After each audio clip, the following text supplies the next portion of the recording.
الفطار الرسمي لحرافيش بولا ابو العلا من عند الحاج انور القص، فيلا بينا نكسبلور الحكايه. ده بقى افطار في تواب ولا ابو العلا بالصلاه على النبي البلدي ده. الشوربه دسمه ما الله اكبر، يعني دي زي ما بيقولوا دي زي اكله المتجوزين كده. العريس يجي عند المعلم انور القص. بص يا استاذ، تاكلي بقى كده الكوارع دي كوارع القص، تاكليها وتسافري في حته ثانيه تاني. اللي عايز يتجوز يجي عند المعلم انور القص. رقم واحد عندنا النظافه، القص واحد بس شغال انا وابويا واخواتي بايدينا. طعم هنا الجيل الكام؟ ده الجيل الرابع. اه والدي الاول، جدي، وبعد كده والدي، وبعد كده اعوذ من ولدي انا، وبعد كده ولادي. بتفطر ايه؟ بنفطر لحمة راس وممبار والأكلة الشعبية الجميلة اللي الناس كلها بتحبها. اللي يفكر أصلا ياكل الأكلة دي وما كلهاش هنا من عند أنور القص يبقى عمره ما كل الأكلة دي. مش تقيله شويه لحمه الراس على الفطار؟ دي فطار هنا الناس كلها، دي فطار الفتوات الأكلة دي. انا بفطر سجق، جواره، لحمه حمراء، فشه. ايه اخبار الفول والطعميه؟ لا، فول وطعميه. هنا بقى عندنا عربيه المعلم انور القص وناكل فول وطعميه. احنا متعودين كده على الاكل ده من زمان. بتفطر الفطار ده بقالك كام سنه؟ كام سنه؟ ده بقالنا يجي 30 سنه. مخ ولسان وممبار. فين الفول والطعميه؟ لا، فول وطعميه مفيش في الوكاله الكلام ده. الاكله الرسميه هنا هي لحمه الراس عند المعلم انور بس.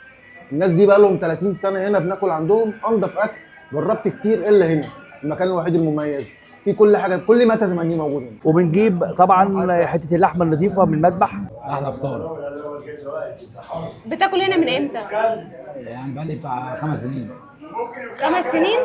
بدأش يومي بأول يوم قلب الشوربة عند أنور القص واحد بس. الشوربة زي ما أنت شايفة كده حليب أهي. بتاكل هنا من امتى؟ من 20 سنة. بتفطر عند المعلم انور ايه؟ 100. بتفطر ايه بقى انت؟ بفطر جبهه، بفطر لسان، بفطر سجق، الكلام ده. ايه اكتر حاجه مميزه بتحبها عنده؟ اللسان والجبهه. فطار. احنا هنا واقفين عند المعلم انور القص. احلى حاجه الفطار مش الغدا.